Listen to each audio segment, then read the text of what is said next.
All right, welcome back, everyone. सबका स्वागत है एक बार फिर से। कुछ revelation आ गया?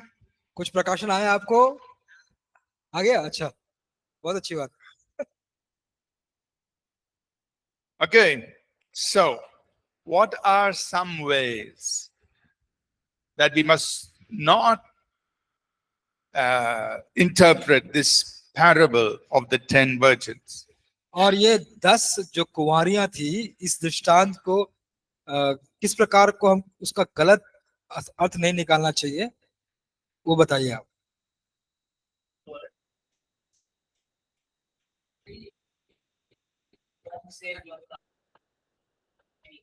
जी। So the groom will come in the midnight.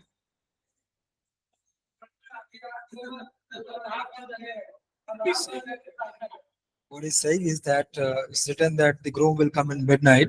So it doesn't mean that you have to wake whole night and be waiting for it. Yeah, that's right. So सही that's, बात। so that's wrong use of this story. और इस जो कहानी का वह गलत उपयोग है। To just because in this story in Matthew 25, Jesus said, at midnight, we shouldn't say, oh, Jesus will come exactly at midnight. And so we have to sit up, stay awake in the night.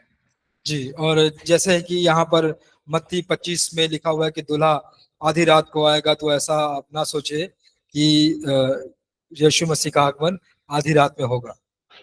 Right? Or if somebody says there were only 5 virgins who were ready. These 5 virgins represent the 5 denominations that will get saved. और कलीसिया के 5 विभाजन जो है वही तैयार रहेंगे और उनको ही बचाया जाएगा। कुछ लोग ऐसा भी कहते हैं। Is it correct? क्या सही है? No, that is not what Jesus said. यह वह नहीं है जो यीशु कहना चाहते हैं। Or it says the bridegroom was delayed. और कहता है कि जो दूल्हा है वह थोड़ा उसका देरी हो गया। So somebody will say, God gave me revelation. कोई कहता है कि परमेश्वर ने मुझे प्रकाशन दिया। Why Jesus was delayed? क्यों यीशु देर हो गए थे? Because when he was about to get on the white horse, कि जब भी वह उस श्वेत घोड़े पर चढ़ने वाले थे, white horse was not ready. सादा घोड़ा जो था वो तैयार नहीं था। And some other fighting was happening somewhere else. और कहीं और कुछ अलग लड़ाइयां हो रही थी। So Jesus had to go there first. और यीशु को वहां भी पहले जाना था। So he was delayed. और इसलिए उसका देरी हो गया। Is that correct? क्या सही है? No. But they might use, it says here, bridegroom was delayed, verse 4. और चौथे वचन में कहता है कि दूल्हे की देरी हो गई, आने में देर हुई, दूल्हे के आने में देर हुई। So they could say like that. वे ऐसे भी कह सकते हैं। But that's not correct. लेकिन ये सही नहीं है। Or some people will say, all these 10 virgins were wearing white robes. और कुछ लोग कहेंगे कि ये सारे जो 10 कुंवारियां थी, The white robes represent the purity, you must be holy. वे श्वेत पोशाक पहन के थे, तो इसका उसको दिखाता है, शुद्धता को दिखाता है, पवित्रता को दिखाता है कि आप पवित्र रहें। They had lamp. उनके हाथ में दिए थे। The Bible says your word is a lamp. तो वचन कहता है कि आप बाइबल बताते हैं कि आपका वचन ही दिया है, दीपक You must carry the Bible. आप हमेशा बाइबल को उठा के चलिए। You must not have Bible on your phone. आपके फोन में आपको बाइबल नहीं चाहिए। Because you don't have the lamp. तो इसका मतलब कि आपके पास दीपक नहीं है। Only if you have printed Bible, you have lamp. अगर आपके पास छपा हुआ बाइबल है तभी आपके पास वो दिया है। If you don't have printed Bible, you don't have lamp. अगर आपके पास छपा हुआ बाइबल नहीं है, इसका मतलब कि आपके पास दीपक नहीं है। Somebody will say the oil is the Holy Spirit. कुछ कहेंगे कि जो तेल है वो पवित्र आत्मा है। If your oil level goes down, you will be left behind. और जब आपका तेल का स्तर नीचे हो जाएगा तो आप पीछे ही रह जाएंगे। So you have to go oil checkup every day. और फिर आपको ऑयल का जांच कराना चाहिए रोज रोज। Then if you sleep in church, you will get left behind. अगर आप कलीसिया में सोएंगे तो फिर आपको छोड़ दिया जाएगा। Don't sleep in church. कलीसिया में बस सोइए। Are all these things correct? तो क्या ये सारे बात सही है? No. नहीं। You know, it's nice to say they had lamps, thy word is a lamp to my feet. और वो उनके पास दिए थे, सही कहना, ये अच्छा कहने लगता है, क्योंकि उनके पास दिए थे तो आपका वचन मेरे लिए पाँव के लिए दीपक है। It is true ये सही है, that the word of God is a lamp. ये सत्य है कि परमेश्वर का वचन एक दीपक है। But in this case, लेकिन इस विषय में Jesus is just giving a story. यीशु सिर्फ एक कहानी बता रहे हैं, And we shouldn't assign meaning to every little thing. और हर एक छोटी छोटी बातों का खुद से मतलब हम ना बना दें, Because then anybody can give any meaning and say anything. और नहीं तो कोई भी कुछ भी मतलब निकाल के कुछ भी कह देगा। It is true. यह सही है, Oil symbolizes the Holy Spirit. तेल पवित्र आत्मा को संकेतित करता है। But is that what Jesus said in this story? क्या यीशु ने वही कहा इस कहानी में? No. नहीं। It is true. We must always be filled with the Spirit. यह सत्य है कि हमको हमेशा आत्मा में भरा रहना चाहिए। It is true. We need the word of God. यह सत्य है कि हमें परमेश्वर के वचन की जरूरत है। But those are not things given in this story. तो वह सारी चीजें इस कहानी में दी नहीं गई हैं। Right? If Jesus had said, अगर यीशु कहे होते, like how he did in the parable of the sower, जैसा उन्होंने कहा था बीज बोने वाले के दृष्टांत में, the stony ground represents persecutions and afflictions. और जो पथरीली भूमि है वह सताव और क्लेश को दिखाता है। Or if we had said, you know, like in the parable of the sower, he said the thorns represent the cares of this world. और वो उन्होंने कहा था कि जो झाड़ियां हैं वह संसार की चिंताओं को दिखाता है। So he stated that. उन्होंने उसको कहा था, Here he has not stated. उन्होंने यहाँ पे कहा नहीं है। So we should not get into assigning meanings. तो हमको फिर उसका मतलब उसको बना के ना डालें। Just take the message. सिर्फ आप संदेश को लीजिए। The message is always be ready. तो जो संदेश है हमेशा तैयार रहिए। Are you understand? आप समझ गए हैं? So like that, he has given us many parables. और उसी प्रकार उन्होंने बहुत सारे दृष्टांत को दिए हैं। Now we all know the story of the prodigal son. और जैसे उड़ाऊ पुत्र के कहानी को हम जानते हैं, Luke chapter 15. लूका अध्याय 15 में, So that's also a story. यह भी एक कहानी है। You know how a man had two sons. जिस प्रकार एक व्यक्ति के दो बेटे थे। The younger son, जो छोटा बेटा, he wanted to go and enjoy. वह जाके आनंद मनाना चाहता था। So he told his father, you give me my share. और वह संपत्ति का आधा भाग मुझे दे दे। Then he went to a faraway country. और बहुत दूर के देश में चला गया। He spent all the money. अपना सारे पैसे खर्च कर दिए। No money. कोई पैसा नहीं। He ended up taking care of pigs. और वह सूअरों का देखभाल करने लगा। And while he was there, और जब वहां था, he realized, उसको प्रतीत हुआ, उसको लगा, I have messed up my life. मैंने अपने जीवन में गड़बड़ी कर दी है। Let me go back to my father's house. मुझे मेरे पिता के घर में वापस जाने दो। I will tell him, I want just to be like a servant. और मैं कहूंगा कि मैं सिर्फ दास की तरह रहना चाहता तेरे घर में। And so he goes back. और फिर वो जाता है। And the father is waiting. और पिता इंतजार कर रहा है। And when he sees his son far away, और दूर से ही अपने बेटे को देख लेता the है। father goes running और and पिता receives him. दौड़ते हुए जाकर उसको गले लगाता है। And he welcomes him. और फिर उसको स्वागत करता है। And then he says, you know, let's put a new robe, और इसको नए कपड़े दो। put a ring on his finger, उसके अंगुली में अंगूठी लगाओ। and kill the fatted calf, और जो बहुत अच्छा मोटा बछड़ा है, make a great feast. और एक बड़ी भोज की तैयारी करो। Because there is joy in heaven over one sinner who repents. और एक जब पापी जब पश्चाताप करता है तो स्वर्ग में आनंद होता है। But the older brother was not happy. लेकिन जो बड़ा भाई था वो खुश नहीं था। So I've been working so hard for you. Not once you did some big Oh. party for me. और उसने कहा कि मैं तो तेरे लिए बहुत ज्यादा मेहनत कर रहा था, लेकिन एक बार भी तूने बछड़े को नहीं मारा मेरे लिए। Then the father said, you know, everything I have is yours. और पिता ने कहा कि जो भी मेरा वो तेरा है। Anytime you want, you have mutton biryani, chicken biryani, any biryani. तो को जब भी कुछ प्रकार के बटन बिरयानी, चिकन बिरयानी, जो भी चाहिए आप ले लीजिए। Anytime. कभी भी, कभी It's all भी। yours. सब तुम्हारा है। But I'm so happy. The son has come back. और मैं बहुत खुश हूँ कि ये बेटा वापस आ चुका है। So what is the main message? तो जो मुख्य संदेश है वो क्या है? जो खोया था वो आ गया। Those who are lost, they can come back and God receives them and there is great celebration in heaven. तो जो खोए हुए हैं वे आते हैं और परमेश्वर उनको ग्रहण करके स्वर्ग में एक बड़ा आनंद मनाया जाता है। But don't say things like, if you make more sin, he will kill bigger calf, bigger lamb. और ऐसा नहीं है कि अब ज्यादा का क्या ये करेंगे तो बड़े बछड़े को काटेंगे। Less sin, small lamb. छोटा पाप छोटा मेमना। Don't make up those things. आप उस तरह के बातों को मत बनाएं। Right? Just say what is the meaning of that story. तो सिर्फ जो उस कहानी का मतलब है उसे ही कहिए।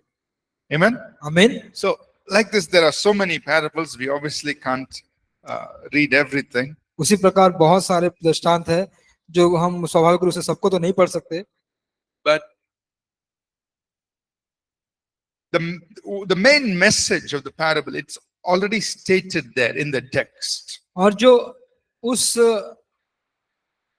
दृष्टांत का जो मुख्य संदेश है वो वहां पे पहले से ही कह दिया गया है। Okay? So let's go to lesson number 10. आइए हम अध्याय 10 में जाएंगे।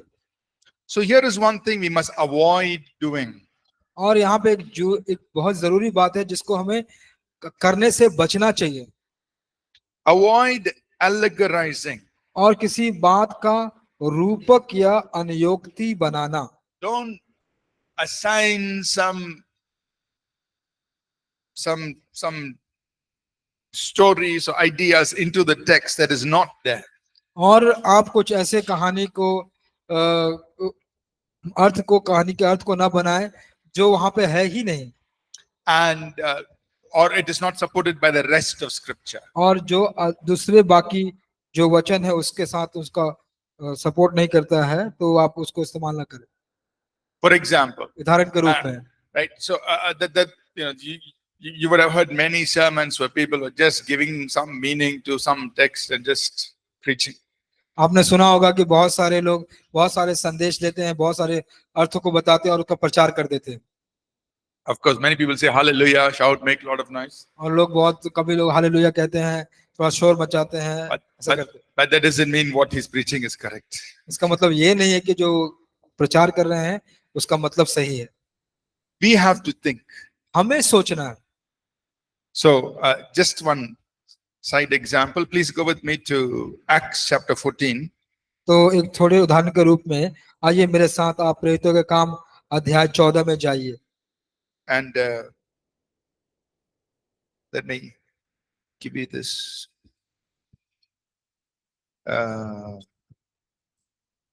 Acts 4. Let me just give you the correct verse. That is this.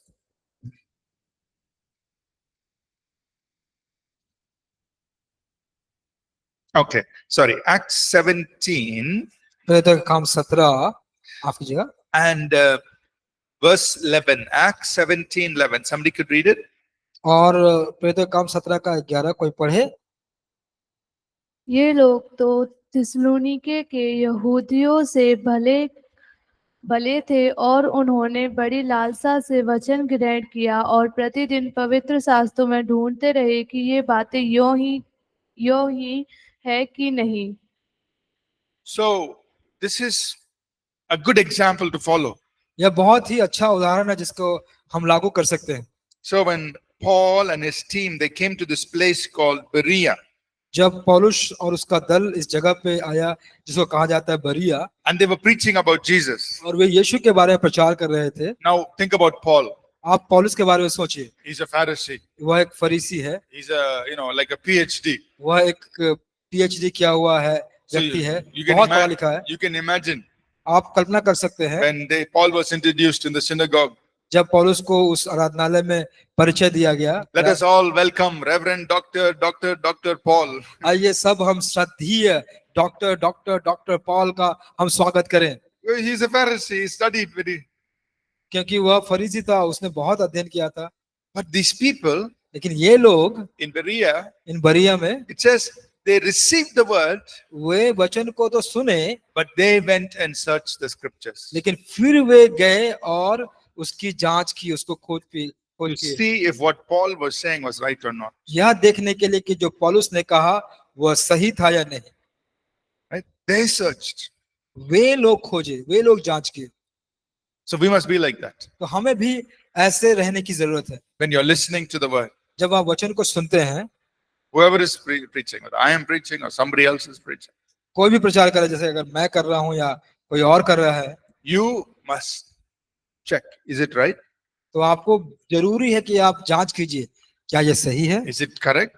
क्या ये सटीक है। Just like these people, इन लोगों के जैसे they search the scriptures. आप धर्मशास्त्र में जाके जांच पड़ताल कीजिए। Is Dr. Paul telling us the correct thing? क्या डॉक्टर पौलुस हमें सही बात बता रहे हैं? They searched उन्होंने खोजा था to see if it was not, whether it was right or not. वे देखने के लिए कि वे सही थे या गलत।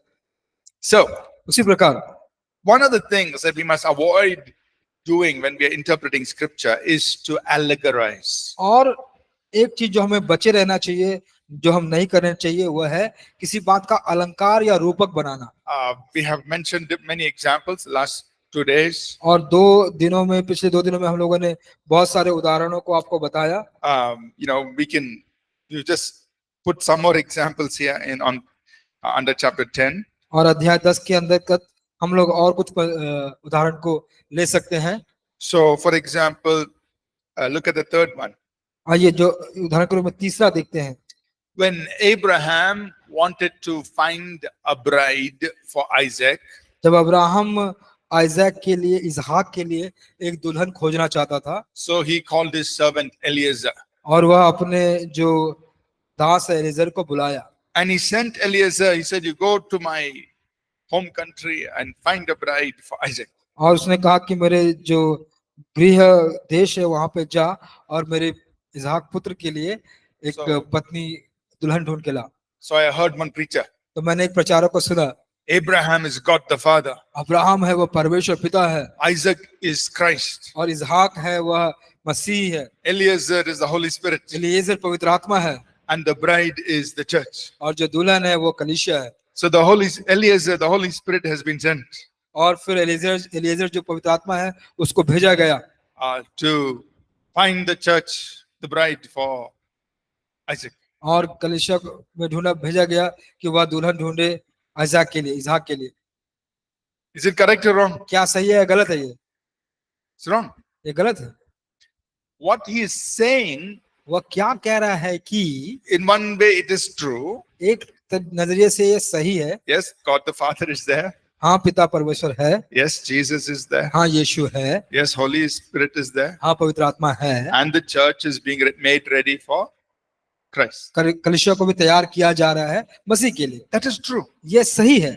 But to take this passage, लेकिन इस पंक्तियों को लेकर, इस गद्यांश को लेकर, about Abraham and Isaac and Eliezer, Abraham को लेकर, इसहाक को लेकर, एलीजेर को लेकर, and to say this, इसको कहना is not correct. यह सही नहीं, Because that is not mentioned anywhere in the Bible. क्योंकि बाइबल में उस बारे में कहीं लिखा ही नहीं गया है। This is an example of allegorizing. तो यह जो उदाहरण है अलंकारित करने का, रूपक बनाने का, that we're giving a meaning to the text which is not given there or anywhere else in the Bible. जब वह परिच्छेद का मतलब आप दे देते हैं जो वचन में कहीं भी नहीं लिखा गया। Now, अब we can learn good things हम अच्छी चीजों को सीख सकते हैं from Genesis 24. जैसे उत्पत्ति के 24 अध्याय से, where Abraham speaks to his servant Eliezer जहां पर अब्राहम अपने दास एलियाह से बात करता है to go find a bride for Isaac. कि जाके इसहाक के लिए दुल्हन ढूंढे। We can learn good things from that chapter. हम अच्छी बातें सीख सकते हैं उस पाठ से। What did Eliezer do? एलीजेर ने क्या कहा? He prayed. उसने प्रार्थना किया। We must also pray हमको भी प्रार्थना करना है when we have an assignment. जब हमको कुछ काम सौंपा गया है। Then Eliezer said, as I went, the Lord led me. और एलीजेर ऐसा कहता है कि जैसा मैं गया परमेश्वर ने मेरी अगुवाई की। That is also a lesson we can learn. वो भी एक प्रकार का पाठ है जिसको हम सीख सकते हैं। You start going, God will start guiding. आप चलना शुरू कीजिए, परमेश्वर मार्गदर्शन शुरू करेगा। You know, है ना? if the car is parked, handbrake on, any use steering, guiding the car? और क्या अगर कार को पार्किंग में रखा है और जो हैंड ब्रेक ऑन करके आप अगर स्टीयरिंग इस्तेमाल करते हैं तो कुछ होगा? कहीं जाएंगे? Will you reach anywhere? No. कहीं नहीं। Only when the car is moving, you need to steer. जब कार चल रहा था तब जाके आपको स्टीयरिंग का इस्तेमाल करना है। So Eliezer said, तो एलीजेर ने कहा, as I went, हज़ाया गया, God led me. परमेश्वर ने मुझे अगुवाई की। So we can learn from that. हम वहां से कुछ सीख सकते हैं। Then when he came to the well, और जब वह कुएं के पास आया, he prayed, God, उसने कहा, परमेश्वर, these ladies are coming to draw water. ये महिलाएं आ रही हैं पानी लेने के लिए, I will ask. मैं पूछूंगा। But the lady who says, I will give you water and your camels, I will think that is the person. तो उससे मैं कहूंगा कि अगर मैं पानी मांगूंगा और कोई कहेगी कि मैं कहूंगा कि मुझे और मेरे जानवरों को, मेरे ऊंटों को भी पानी पिला, तो मैं समझ जाऊंगा कि वह इंसान है। So he said, God, help me to find out who is the person. और उसने कहा कि परमेश्वर मुझे मदद कर कि मैं जांच पाऊं, खोज पाऊं। And so that's how Rachel came. और इसी प्रकार रेचल आई, Rachel, what's her name? Rebecca. Rebecca. Rebecca आई, Sorry. Rebecca came. इसलिए Rebecca I. And when he went to the house और वे घर गया, and he told everything. उसने सब कुछ कहा, Rebecca was ready. और रेबेका तैयार थी। And and then he took Rebecca back to Isaac. और फिर उसने आइजैक के पास रेबेका को लेके गया। So we can learn some good things from that story. तो कुछ अच्छी चीजों को उस कहानी से हम सीख सकते हैं।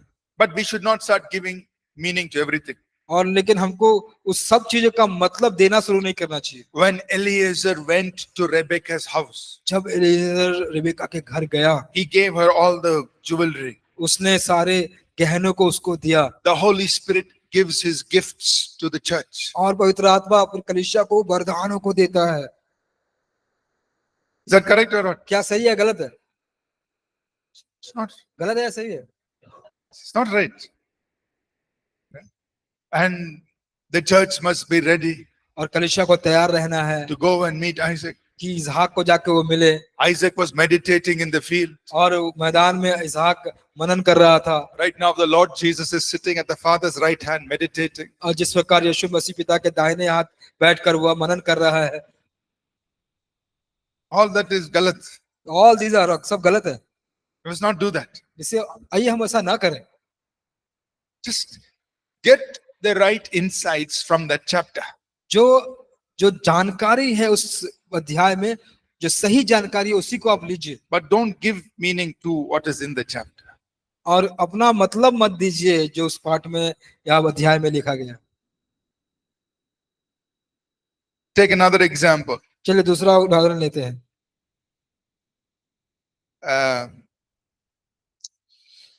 Number 6. जैसे छठा, Samson, he killed the lion. जैसे शिमशोन ने सिंह को मारा। That is a picture of the Lord Jesus meeting Christ. The Lord Jesus meeting Apostle Paul. और वह चित्र दिखाता है कि प्रभु यीशु मसीह पौलुस प्रेरित से मिल रहे हैं On the road to Damascus. दमिश्क के रास्ते पर। Or,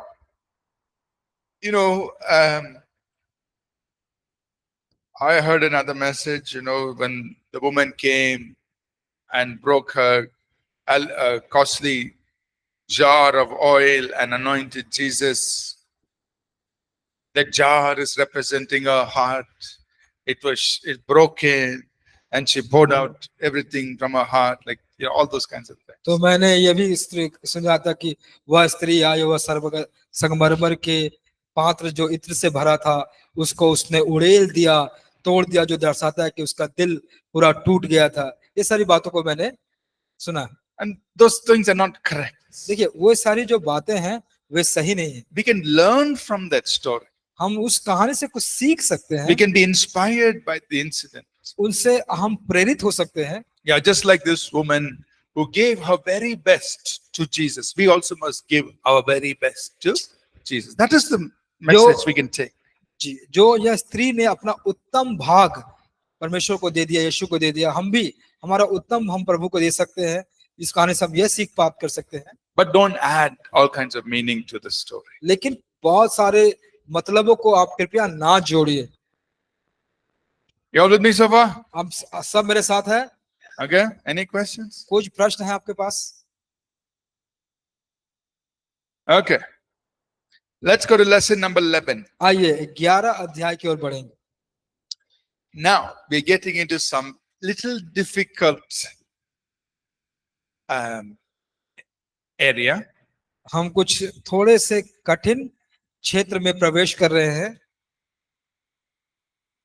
and that is Bible prophecy. वह है बाइबल की भविष्यवाणी। We will have on the last week, which is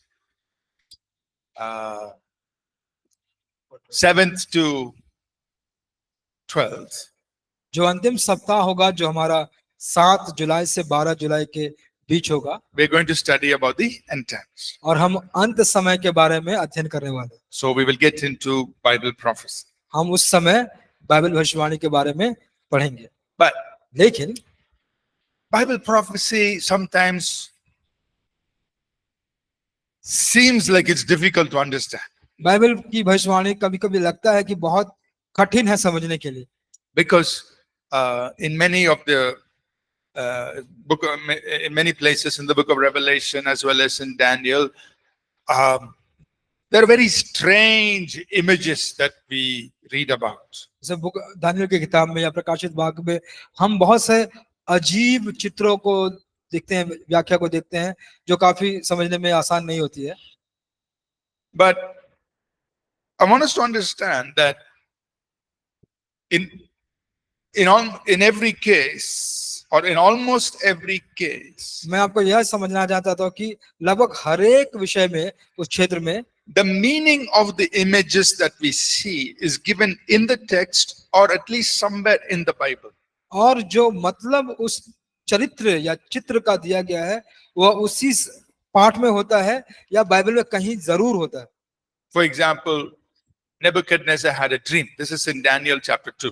जैसे कि नबूकदनेस्सर को एक स्वप्न आया दानियल के अध्याय 2 में। In the dream, उस सपने में which Daniel tells him, जो दानियल उसको बताता है, he saw a big image. उसने एक बड़ा चित्र देखा। Head is made of gold. जो सर है, सिर है, वह सोने का बना हुआ है। The chest is made of brass. और जो छाती है वह पीतल का बना हुआ है।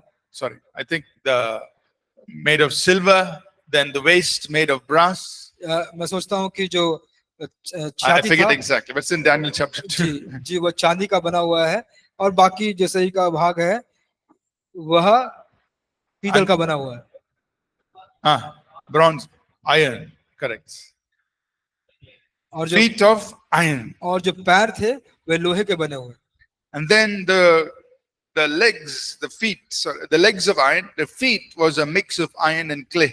और जो पैर थे वह लोहे और मिट्टी के मिलाकर बना हुआ था। So he saw this image. और उसने यह चित्र को देखा। So what is the meaning? इसका मतलब क्या है? Then the meaning is given in that same chapter. और जो अर्थ है उसी अध्याय में दिया गया है। And more is explained in the chapters that come in the book of Daniel. और उससे और ज्यादा समझाया गया है उन अध्यायों को जो दानियल के पुस्तक में आगे आते हैं। Now, so he says, King, you are that head of gold.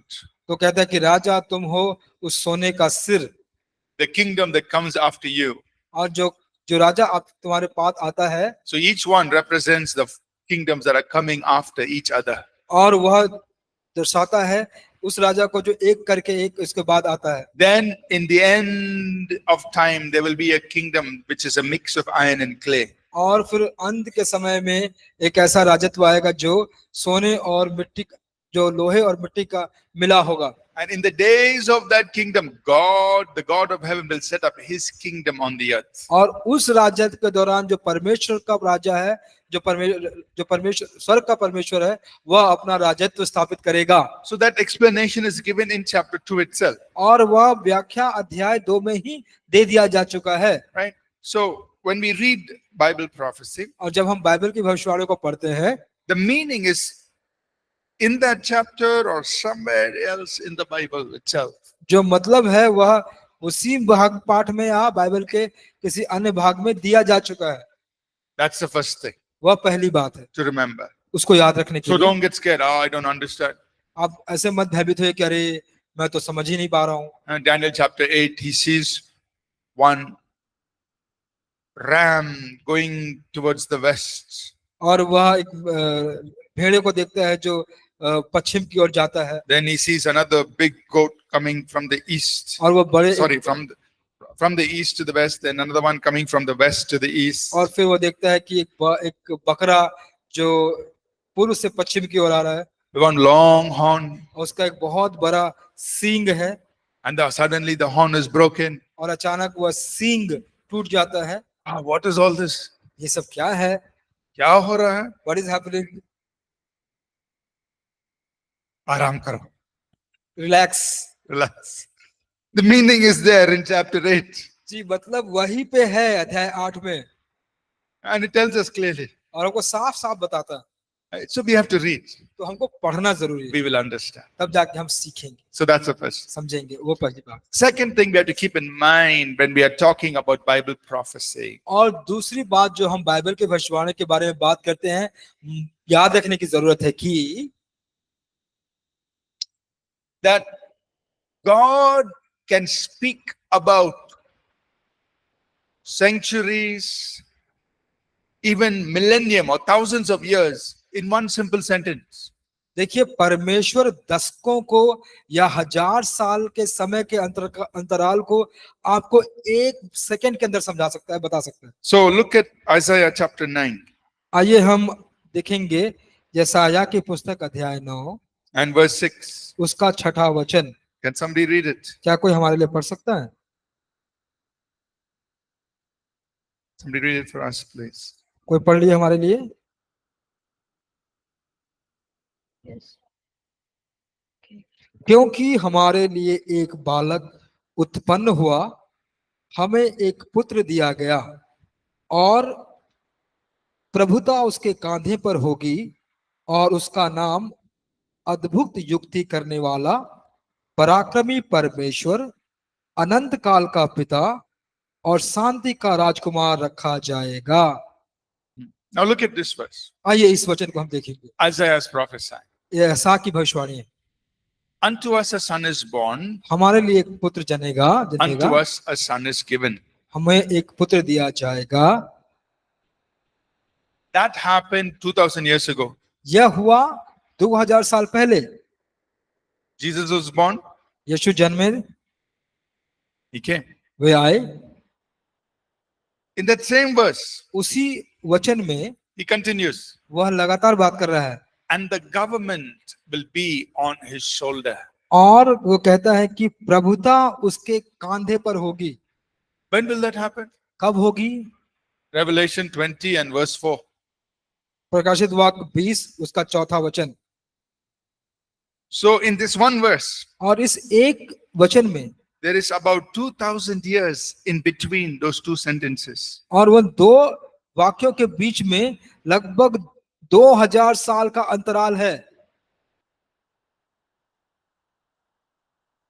आप देख सकते हैं? Can you C?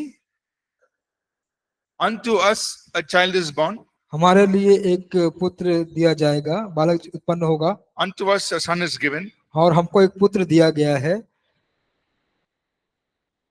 and the government will be on his shoulder. और प्रभुता उसके कांधे पर होगी। That is in the future. लेकिन वह तो भविष्य की बात है ना, When Jesus will come and set up his kingdom on the earth. जब यीशु आके वह अपना राजत्व स्थापित करेगा इस संसार में। So in one prophecy, एक भविष्यवाणी में there are 2 parts, 2 भाग हैं, and there's a gap of 2000 years. और वहां पे 2000 साल का अंतराल है। So when we are reading Bible prophecy, तो जब हम बाइबल के भविष्यवाणियों को पढ़ते हैं, we have to be careful हमें बहुत ध्यान पूर्वक रहने की आवश्यकता है। about timeline. जो समय का अंतर जो दिया गया है, When is each going to be fulfilled? कब वह प्रत्येक पूरा होने वाला है। That's why to understand Bible prophecy, we need to look at it with the whole of scripture from Genesis to Revelation. और बाइबल के भविष्यवाणियों को समझने के लिए हमको संपूर्ण बाइबल का उत्पत्ति से लेकर प्रकाशित वाक्य का अध्ययन करना जरूरी है। You say, how do you know that the government will be on his shoulder आप कह, only after so many years? आप कैसे कह सकते हैं, आप पूछ सकते हैं कि आप कैसे जानते हैं कि जो प्रभुता होगी उसके कंधे पर होगी बहुत सालों के बाद भी?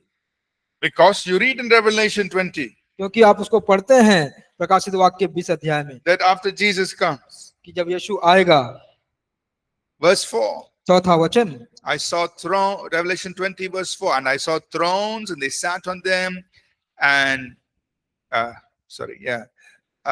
judgment was committed to them. I saw the souls of those who had been beheaded. And then he says here, and end of that verse 4, and they lived and reigned with Christ for 1,000 years. और प्रकाशित वाक्य 20 का 4 में लिखा गया है कि मैंने सिंहासन देखा और उन पर लोग बैठ गए और उनको न्याय करने का अधिकार दिया गया, और जब अंत में देखते हैं तो जीवित होकर सभा के 1000 वर्ष तक राज करते रहे। So when will Jesus reign?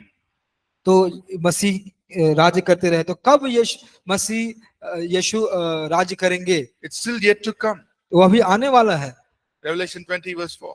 अब 20 का 4 में जब प्रकाशित वाक्य का देखते हैं तो वहां पे लिखा गया है। So when you understand all the scriptures, तो आप ये सारे प्रवचन के भागों को आप समझ रहे हैं, then you understand the timeline.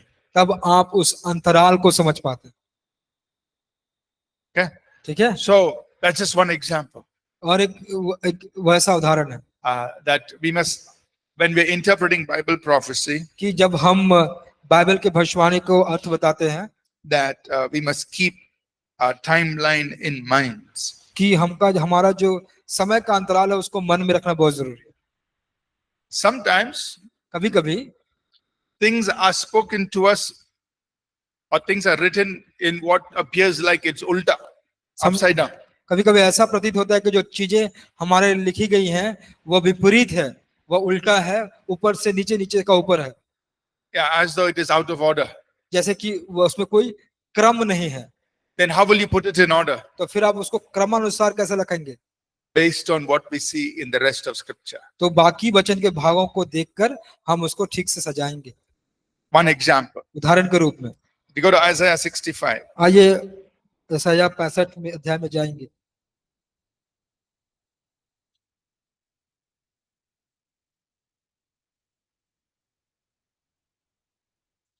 Isaiah 65, यशायाह का 65 अध्याय verses 17 to 24. और उसका जो वचन है 17 से लेकर 24 तक। Isaiah यशायाह 65, 65 17 to 24. 17 से लेकर 24 तक। We will read the whole passage, हम वो सारे पंक्ति भाग को पढ़ेंगे, but I लेकिन want you to observe carefully मैं चाहता हूं कि आप ध्यान पूर्वक देखिए that in this passage, इस वचनों में there are actually two separate time periods that are being spoken of. और यहाँ पर दो अलग अलग समय के भागों को बताया गया है, And I want you to tell me what are those two separate और time मैं periods. चाहता हूं कि वो दोनों अलग अलग जो अध्याय बातें हैं वो क्या है। Okay, let's read the whole passage. आइए हम सब उस पूरे अध्याय को पढ़ेंगे, Isaiah 65, पूरे भाग को पढ़ेंगे। यशायाह 65 का 17 to 24. 17 से 24 तक।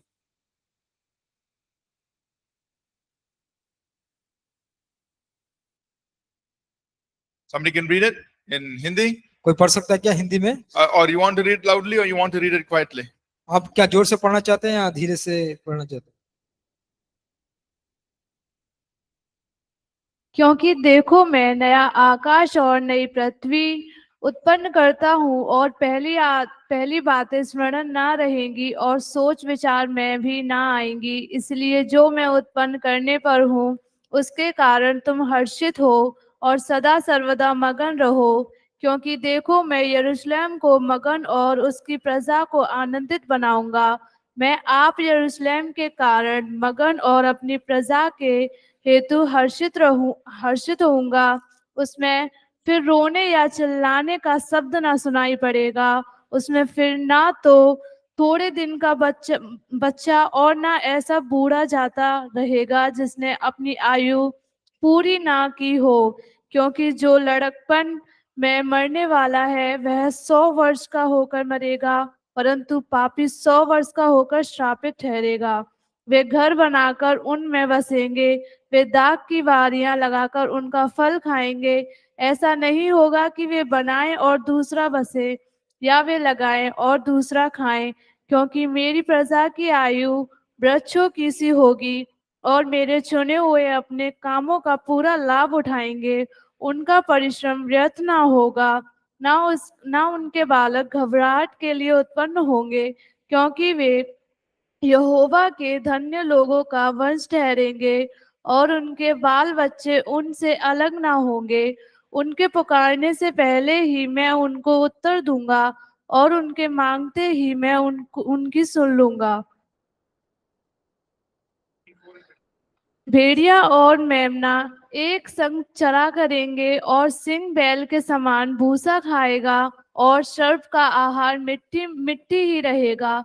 मेरे सारे पवित्र पर्वत पर ना तो कोई किसी को दुख देगा और ना कोई किसी की हानि करेगा। यहोवा का यही वचन है। Okay. ठीक है, So look at this very carefully with me. मेरे साथ इसको बहुत ध्यानपूर्वक आप देखिए। In verse 17, वचन 17 में it says, Behold, I create a new heavens and a new earth. क्योंकि देखो मैं नया आकाश और नई पृथ्वी उत्पन्न करता हूँ। वचन 17 में लिखा गया।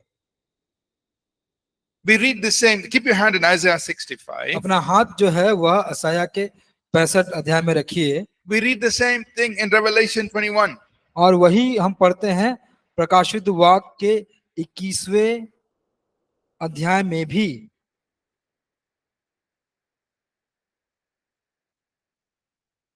Revelation 21 verse 1. प्रकाशित वाक्य 21 का 1। Now I saw a new heaven and a new earth. फिर मैंने नया आकाश और नई पृथ्वी को देखा, For the first heaven and the first earth had passed away. क्योंकि पहला आकाश और पहली पृथ्वी जाती रही। Right? So these are like parallel passages. तो आप देख रहे हैं कि दोनों एक बहुत समान बातें हैं, पंक्तियां हैं। So he's saying, Isaiah is saying, go back to Isaiah 65:17. आइए फिर से जाइए यशायाह 65 के अध्याय से वचन 17 में। He says, I see new heaven, new earth, और वहां पर लिखा गया है कि एक नया स्वर्ग और नया पृथ्वी होगा, and Jerusalem will be a place of great rejoicing. और यरूशलेम एक जैसा जगह होगा जहाँ पे लोग आनंद मनाएंगे, सदा सर्वदा मगन रहेंगे। In Revelation 21, और प्रकाशित वाक्य 21 में we see a new, Revelation 21:22, we see a new Jerusalem coming from heaven. और फिर हम प्रकाशित वाक्य 21 में देखते हैं कि एक नया स्वर्ग और एक पृथ्वी होगी। So Isaiah 65, और यशायाह 65 18 and 19 are referring to that. 18 और 19 उसको बताता है। But लेकिन next verse 20, और जो अगला वचन है 20वां वचन, Isaiah 65:20. यशायाह 65 का 20, There he says, he's talking about an infant, an old man, and a child will die 100 years old. और वहां पर एक बच्चे के बारे में, एक बूढ़े के बारे में, और एक बच्चा जो 100 साल के बाद मरेगा उसके बारे में बात कर। But in the new heavens and the new earth, nobody will die. और जो नया पृथ्वी और नया स्वर्ग होगा वहां पे कोई मरेगा ही नहीं। Because when you go to Revelation 21:22, जब आप प्रकाशित वाक्य 21-22 में जाते हैं, there's no more death. कोई भी अब मृत्यु है ही नहीं। So, Revelation, Isaiah 65:20 इसलिए यशायाह 65-20 onwards उसके बाद से cannot refer to new heavens and the new earth. तो वह नया पृथ्वी और नया स्वर्ग को नहीं बता सकता। Because new heavens, new earth, nobody's dying. नया अर्थ, क्योंकि नए अर्थ और नए स्वर्ग में कोई नहीं मर रहा है। You don't have any Buddha Admi coming, new holy Jerusalem. New Jerusalem. और कोई आप कोई ऐसे ओल्ड मैन को नहीं देखेंगे जो नए जेरूसलम में आ रहा है। In new heavens, new earth, we are all having glorified bodies. और नए अर्थ में, नए स्वर्ग में हमको बहुत महिमामयी शरीर होगा, देह होगा। So, Isaiah 65, 20 to 25 is talking about a different time period. और यशायाह 65 का 20 उसके बाद जो एक अलग समय के भाग को बताता है। Are you understand? आप समझ रहे हैं?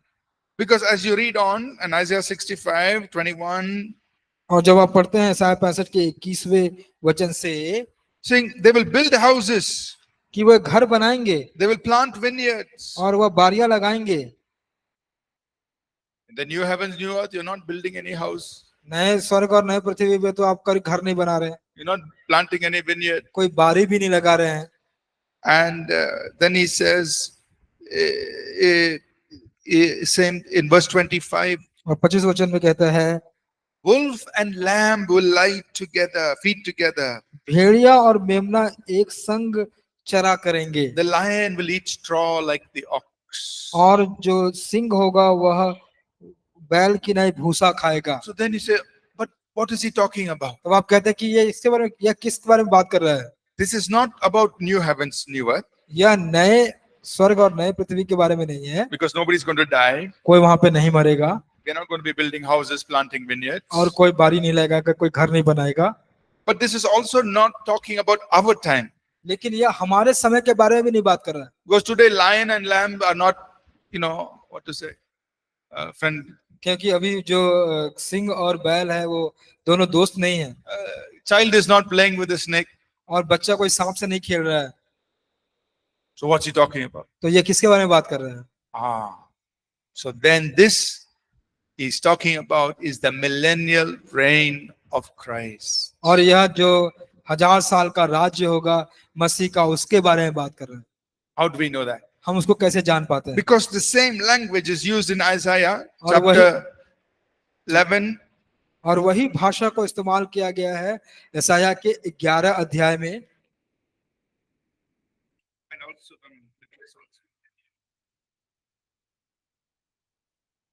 Isaiah chapter 11. यशायाह के 11 अध्याय में Let's read verse 4, 5, and 6. आगे पढ़ेंगे वचन 4, 5 और 6।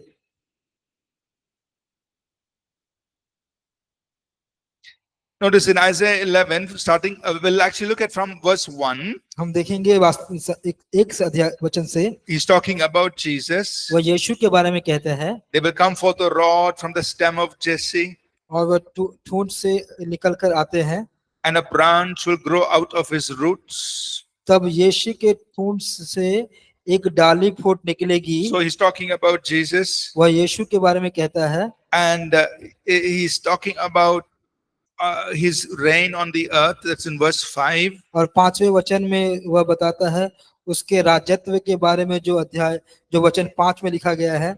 Righteousness will be righteousness and faithfulness. और धार्मिकता और विश्वास योग्यता। And then you look at verse 6. फिर आप देखते हैं वचन 6 में The wolf will dwell with the lamb, the leopard shall lie down with the young goat, the calf and the young lion and the fatling together, and a child shall lead them.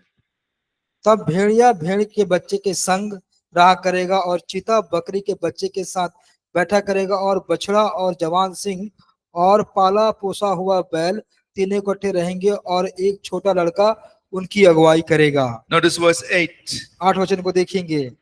The nursing child will play by the cobra's hole, and a weaned child shall put his hand in the viper's den. दूध पीवा बच्चा करैत के bill पर खेलेगा, और दूध छुड़ाया हुआ लड़का नाक के बिल में हाथ डालेगा। And also verse 9. और 9 वचन भी, मेरे सारे पवित्र पर्वत पर ना कोई दुख देगा और ना हानि करेगा, क्योंकि पृथ्वी यहोवा के ज्ञान से ऐसी भर जाएगी जैसा जल समुद्र में भरा रहता है। And also you look Isaiah chapter 2. और फिर आप देखते हैं यशायाह अध्याय 2, You look at verses 1 to 4. उसका 1 से 4 तक देखेंगे। He's talking about the time when the Lord's house will be exalted.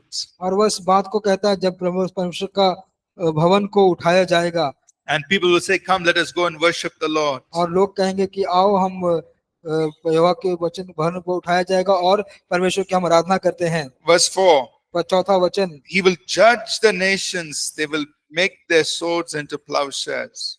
और वह जाति जाति का न्याय करेगा और देश देश के लोगों के झगड़ों को मिटाएगा और अपनी तलवार पीट कर हल के फाल और अपने भाली को हंसिया बनाएंगे।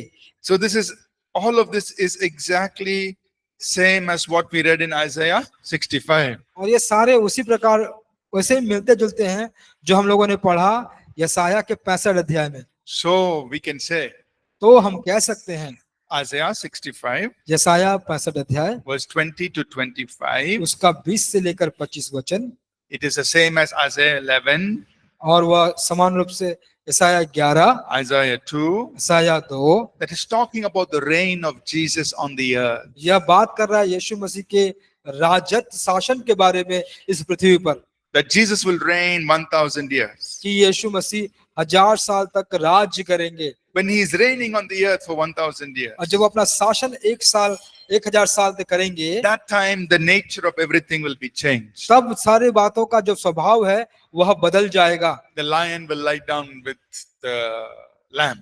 और जो सिंह होंगे वह मेमने के साथ चलेंगे। The child will play with the cobra, nothing will happen. और कोबरा नाग के साथ बच्चे खेलेंगे, कुछ नहीं होगा। Are you with me so far? आप मेरे साथ अभी तक हैं? है या सो गए? But लेकिन in the book of Revelation, प्रकाशित वाक्य की किताब में it makes it very clear. ये बहुत साफ से बताता है। Revelation 20 verse 4, वैसे प्रकाशित 20 का 4, Jesus reigns for 1000 और years. यीशु 1000 साल वो शासन करते हैं। Then तब Revelation 21:1, फिर जाकर प्रकाशित 21 का 1, there will be new heavens and the new earth. और फिर तब जाकर नया पृथ्वी और नया स्वर्ग होगा। So what comes first? पहले क्या आता है? The millennial reign. वो 100 साल का शासन, Then after that there will be new heavens and the new earth. और फिर जाकर नया पृथ्वी और नया स्वर्ग आता है। But in Isaiah 65, लेकिन यशाया 65 में it is given in a reverse order. इसको उल्टे रीति से बताया गया है। Isaiah 65, 17, 18, 19, new heavens and the new earth. यशाया 65, 16, 17, 18, 19 नया स्वर्ग और नया पृथ्वी, Then 20 to 25, millennial reign. और फिर 20 से 25 100 साल का शासन, 1000 साल का शासन। So when you read scripture, you have to understand the order. तब जाके जब आप वचन को पढ़ते हैं तो उसके क्रम को समझते हैं। Okay? ठीक है, We'll go for a break. We'll come back. आइए हम थोड़ा सा ब्रेक लेंगे और वापस आएंगे।